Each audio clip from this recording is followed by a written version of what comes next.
Este es el segundo video de nuestra serie, en el que terminaremos de estudiar las generalidades conceptuales de la disolución de la relación laboral y la separación con sus tipos.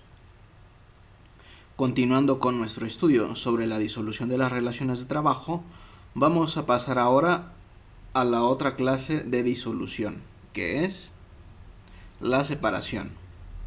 Es preciso aclarar que entraremos con cierto detalle al estudio de la figura de la renuncia, tomando en cuenta que en la práctica se usa esta figura ampliamente para encubrir despidos, principalmente porque ello libera, como veremos, al patrón de muchas y cuantiosas obligaciones.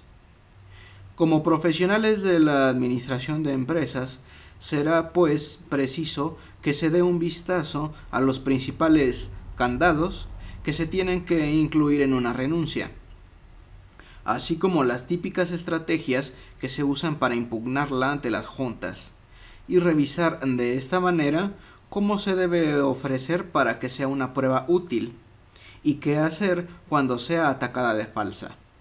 Finalmente, como nuestro estudio está centrado en la patronal, solo mencionaremos de modo ilustrativo la segunda especie, misma que se refiere a acciones propias de intereses trabajadores más que nada. Y aunque no son asuntos raros de ver en las juntas, tampoco puede decirse que tengan una alta preponderancia. Comencemos pues por definir esta separación. Es la disolución de la relación de trabajo llevada a cabo por el trabajador de forma unilateral. Veamos el primer tipo, motu proprio, que no es otro que lo que se conoce como la renuncia. Se da con la simple manifestación del trabajador, libre y concreta, de que es su deseo o intención ya no prestar sus servicios al patrón.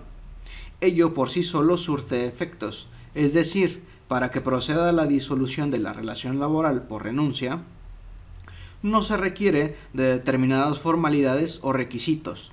Empero, para que se tenga por actualizado ese supuesto, la misma debe de acreditarse de manera fehaciente e indubitable, de modo tal que no quede lugar a dudas en cuanto a esa manifestación unilateral de la voluntad con la que el trabajador decide poner fin al vínculo jurídico.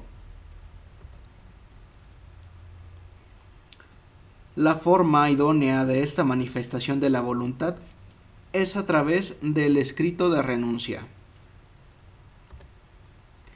Ahora, antes de seguir avanzando, es preciso aclarar que nosotros consideramos que la renuncia, en los términos expuestos, no es una causa de terminación de la relación laboral. Recuérdese que en todo caso estamos estudiando las formas anormales o anticipadas del fin de la relación de trabajo. Estudiamos cómo es que se deshace o se desata el vínculo. Cuando se habla de terminación de la relación laboral, no existe nada que la deshaga o destruya, y solo existen 5 hipótesis, que son las previstas por el artículo 53 de la Ley Federal de Trabajo, para que se hable de una terminación de la relación de trabajo.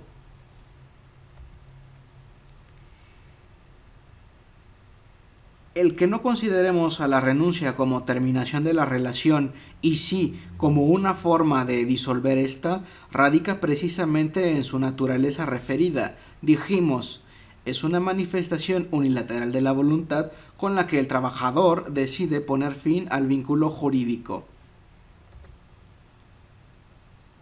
Cosa que para nada encuadra e incluso es contraria a la primera hipótesis del artículo 53, que es de donde se apoyan algunos doctrinarios para establecer a esta como verdadera causa de terminación. Como vemos, la fracción 1 del 53 dice que es causa de terminación de la relación del trabajo el mutuo consentimiento de las partes. De la simple lectura resulta evidente que para terminar la relación se necesita del consentimiento de ambas partes. Sin embargo, es de explorado derecho que la renuncia por sí sola pone fin a la relación de trabajo, pues además de que no requiere formalidad alguna, no necesita del consentimiento del patrón para lograr su eficacia. En todo caso, consideramos que, para que se actualice esta primera hipótesis del 53, es necesario que se celebre un convenio entre el patrón y el trabajador, naturaleza de la que carece per se la renuncia. Además, cabe volver a precisar que la renuncia del trabajador a seguir prestando sus servicios es un acto unilateral del trabajador, que por sí solo surte efectos, con fundamento en el artículo 5 de la Constitución Política de los Estados Unidos Mexicanos. Igualmente, antes de seguir adelante, conviene hacer hincapié en la explicación de la terminación y la disolución de la relación de trabajo, pues como de ambas figuras resulta el final de la relación laboral, se puede crear confusión. Para ello, sirvámonos de un ejemplo no tan jurídico. Si nos situamos en una función de cine y nos preguntamos ¿cuándo se termina esta? La respuesta es sin duda que cuando se acabe la película. Ese es el desenlace que supone la regla normal. El ideal es que, iniciada la función, todo el público permanezca atento a la película, disfrute su desarrollo con los nudos y el clímax de la misma, hasta la conclusión de la película cuando precisamente termine. Pero también sabemos que la función puede llegar a su fin sin que ésta haya terminado, y varias son las causas que pueden ocurrir. Por ejemplo, si bien la función puede comenzar con normalidad, si ocurre un incendio en el cine, desde luego la función habrá llegado a su fin, no importando que apenas vaya comenzando la película. O una persona puede decidir salirse a la mitad de la película porque vio alguna escena desagradable y no llega al término de la función. O justo en la escena clímax de la película, por un desperfecto en el cinematógrafo, la función debe llegar a su fin porque no se puede terminar la película. Ello, claro está, sin perjuicio de las indemnizaciones que el cine tenga que hacer a los asistentes por esa situación. Lo mismo pasa con la relación de trabajo y, en lugar de terminarse bajo una sola hipótesis, esta tiene 5 formas de terminar. Así, no es lo mismo ponerle fin a que si ésta haya llegado a su término. Por eso se resaltaba al inicio de la presente exposición el carácter de ruptura y deshacer que implica la disolución que estudiamos. Esperando que haya quedado claro, continuamos con el primer tipo de la disolución laboral, perteneciente a la clase de separación, motu proprio o la renuncia. En la práctica encontramos que es el patrón quien ofrece al trabajador el modelo o el esqueleto que constituye el escrito de renuncia. No es complicado producir una renuncia que resulte jurídicamente efectiva. Al respecto, en su redacción basta tener presente las siguientes preguntas: ¿cómo, cuándo, dónde y de qué se da la renuncia? Esta última interrogante es precisa sobre todo cuando se presentan cualquiera de las siguientes circunstancias. A. Cuando el trabajador se le haya asignado más de un cargo. O B.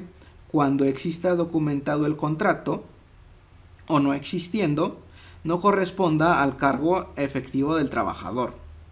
Como lo he mencionado en otros espacios, cuando redactamos documentos jurídicos debemos olvidar las obviedades o sobreentendidos. Para nosotros no deben de existir. Una consecuencia de esta omisión es que el trabajador alegue ante la Junta que, Si bien renunció al cargo que consta en el escrito que ustedes como patronal exhiban, lo cierto es que no renunciaron a los otros puestos que tenían dentro de la organización a su cargo, razón por la cual se exige las indemnizaciones correspondientes por las otras plazas a las que nunca renunció. Insistiendo una vez más en que las contesten con una profunda narrativa descriptiva y de la forma más precisa posible. Por ejemplo, para contestar al cuándo, se recomienda que no solo se indique la fecha, sino el día en concreto, así como la hora. Así, se tiene una herramienta fuerte y útil, al menos por cuanto a su contenido, para usarse ante cualquier junta de conciliación y arbitraje. Ahora bien, igual que en la notificación del despido justificado, aquí tampoco sobrarán las seguridades. En cuanto más fórmulas se le inserten de puño y letra del trabajador, reiterando que es su voluntad ponerle fin a la relación, más seguro estará el patrón. A continuación, veremos algunas sugerencias para hacer constar dentro del mismo documento que la renuncia fue dada por el trabajador. Esta vez analizaremos una lista cuyos elementos han sido colocados de mayor a menor importancia, es decir, los primeros son determinantes para la validez de la renuncia, mientras que los subsecuentes son recomendaciones para terminar de asegurar su autenticidad legítima. Es preciso que la renuncia tenga la firma del trabajador, y en lo particular recomiendo que también se estampe por lo menos una de sus huellas dactilares, indicando, para mayor facilidad en caso de peritaje, el dedo y la mano a la que pertenece la huella.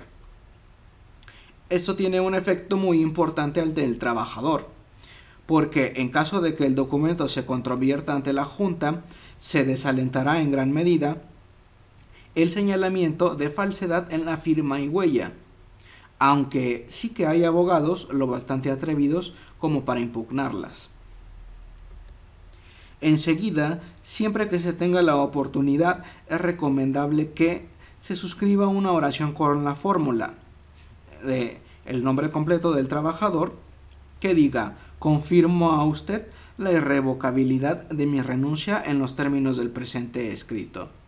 Y por último, que suscriba la fecha con la siguiente fórmula: entrego libre y personalmente a usted en la fecha que corresponda.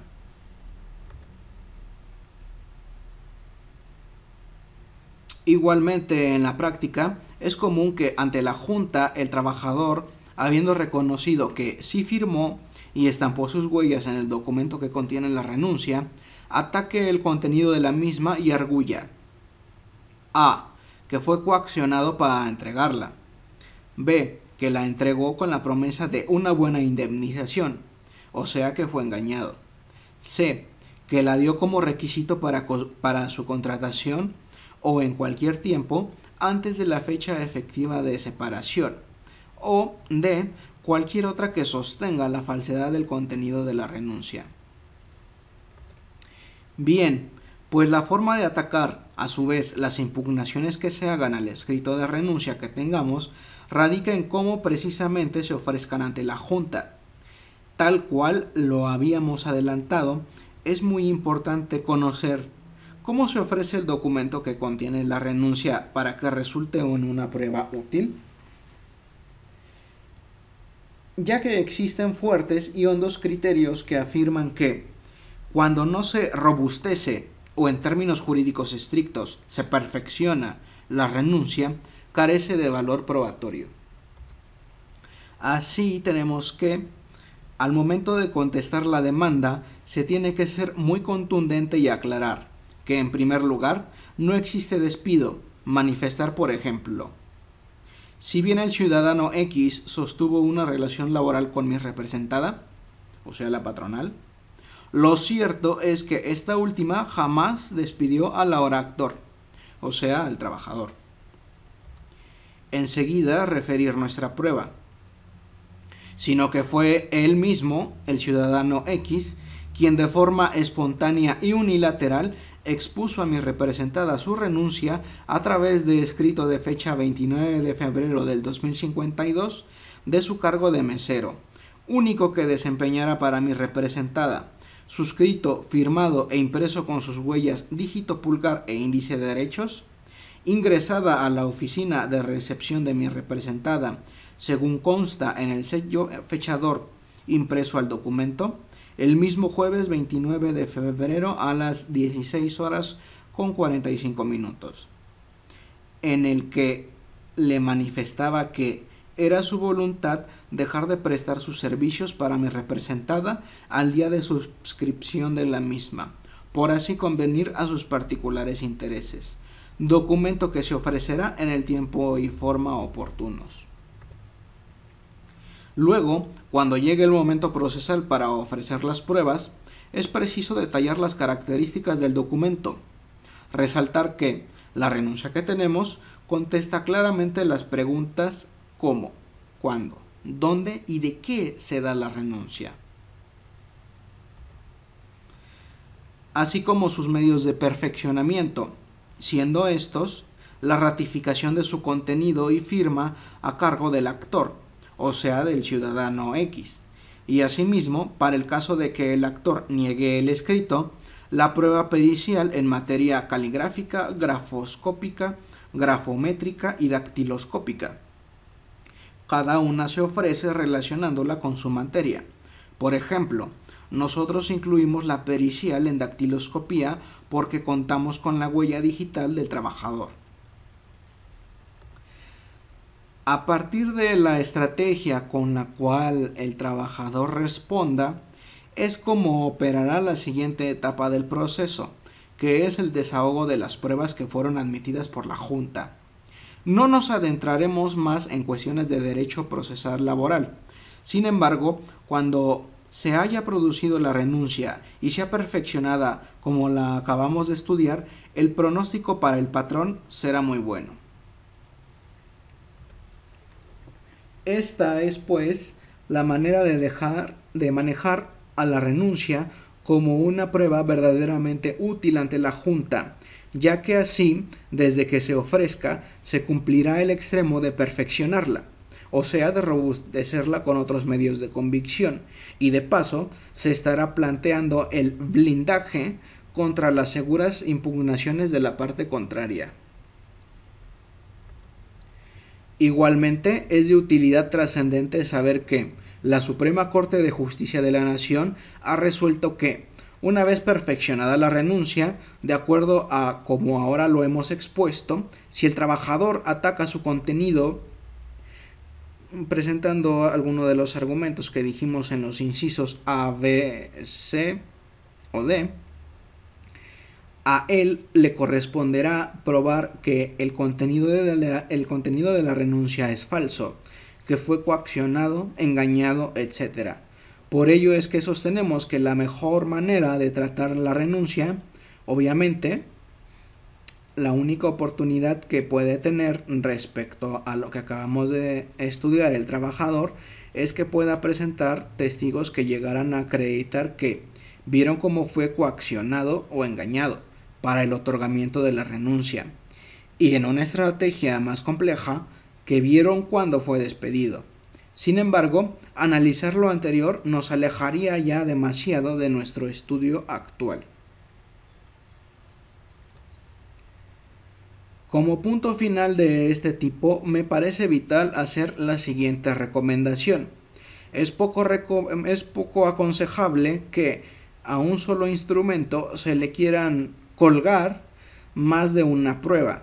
Es decir, no recomiendo que como patronal se aproveche de la renuncia como un medio para plantear las condiciones de trabajo. La renuncia se debe de elaborar y usar solo para acreditar la manifestación de la voluntad del trabajador para dejar de prestar sus servicios. En la práctica, muchos profesionales de la administración, al descubrir que no existe contrato por escrito del trabajador, ni expediente alguno, e intuyendo una demanda ante la Junta de Conciliación y Arbitraje, quieren sacar ventaja de la renuncia y empiezan a hacer constar las condiciones del trabajo en ellas, tales como jornada, salario, pago de vacaciones, etc. Como dije, ello no es recomendable.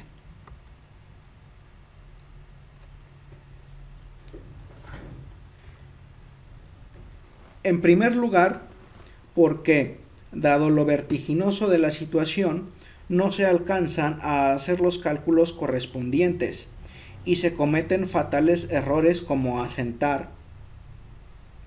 Asimismo, declaro que se me ha pagado la parte proporcional que me corresponde por aguinaldo. El error aquí radica en que es un enunciado oscuro.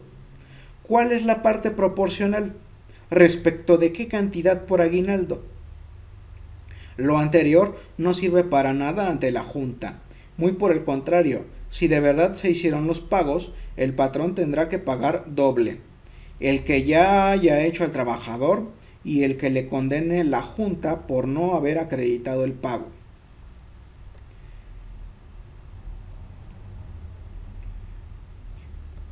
En segundo lugar, porque la renuncia no es un medio del todo idóneo para acreditar las condiciones de trabajo, máxime si el trabajador ofrece pruebas que le favorezcan. Aunque no sea imposible hacer una hiperrenuncia con la que se quiera subsanar el que el trabajador no tenga ningún documento en su expediente, lo más recomendable es hacer documentos por separado. Por un lado, elaborar la renuncia, que contenga solo eso. Por el otro, elaborar un recibo pormenorizado de las cantidades entregadas al trabajador, con fórmulas específicas que reflejen, sin lugar a dudas, que no queda prestación pendiente a favor del trabajador. Más adelante, en otro video, estudiaremos el cálculo de un finiquito. De esta manera, podría quedar integrada la renuncia y salvar la seria omisión de no haber construido el expediente del trabajador. Sin embargo, se insiste en que este no es la salida para ahorrarse la integración del expediente, sino una estrategia de emergencia, cuya efectividad está sostenida por hilos muy finos a los que no debería de confiarse la estabilidad patrimonial de la empresa. Por ahora, hasta aquí llegaremos con la renuncia. Por último, como segundo elemento de la separación, tenemos a la separación culpa in patronos. Esta es una denominación propia y se pretende que el nombre se refiera a la culpa por la patronal o por culpa del patrón. Aunque la denominación sea particular, sí encontramos en la ley y en la práctica a la disolución de la relación de trabajo llevada a cabo por el trabajador en forma unilateral ante el incumplimiento laboral culposo y grave por parte del patrón. En este caso, el trabajador normalmente acude ante la Junta de Conciliación y Arbitraje a demandar del patrón el cumplimiento de sus obligaciones, trayendo aparejado el fin de la relación si el patrón se niega a restablecer las condiciones originales del trabajo. Tiene un criterio parecido a la figura del despido justificado, por cuanto a que la ley también establece dos sistemas vinculados entre sí. El primero es que existen causales bien definidas para que opere, pero estas están sancionadas en el artículo 51, que plantea 9 hipótesis de rescisión de la relación de trabajo sin responsabilidad para el trabajador. El segundo, al igual que el despido justificado, consiste en que la Junta, valorando el caso en concreto, revisa otros actos que no estén previstos en esa serie, para que ésta califique que existe una analogía entre las que prevé la ley y las que haya cometido el patrón. Citaremos un ejemplo que constituye una causal de esta clase de disolución de la relación laboral. Dentro del Poder Judicial de la Federación existe criterio jurisprudencial que considera que la variación de las condiciones de trabajo por parte del patrón sin consentimiento del trabajador es ciertamente una causa análoga, grave y de consecuencias semejantes, tal como lo dispone la ahora fracción 10 del artículo 51 de la Ley Federal del Trabajo. Así tenemos las causas de separación contempladas por la ley y las calificadas para cada caso en concreto como análogas por ser igualmente graves, así como de consecuencias similares por la Junta de Conciliación y Arbitraje que conozca del asunto. El procedimiento que tiene que seguir el trabajador para obtener la declaración de esta separación es abrir él directamente la vía contenciosa ante la Junta de Conciliación y Arbitraje. De esta manera hemos concluido de estudiar la separación y los tipos que la comprenden, la motu proprio y la culpa in patronus, que completa nuestro análisis de la disolución de la relación laboral.